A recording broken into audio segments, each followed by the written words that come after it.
kemi të bëjmë me një vdekje të paralajmëruar të procesit zgjedhor dhe zhvillimin e paralajmëruar të një farse zgjedhore.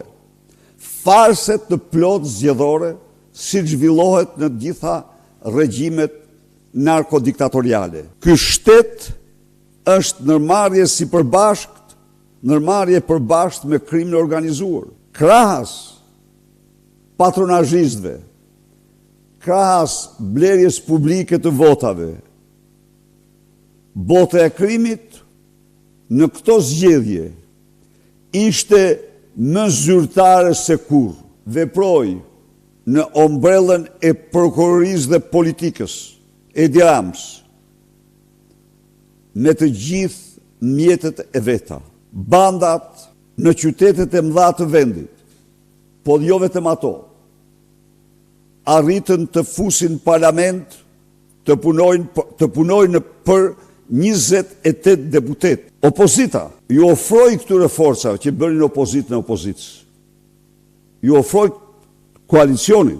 Ato sigurisht refuzuan. 3 deputet të ndoshi, 3 deputet këta. E çfarë shërbëj kjo? Nuk shërbëj kjo për të heqë opozitës të paktën 8 deputet. Këta shërbëjnë për ta privuar opozitën nga 8 deputet.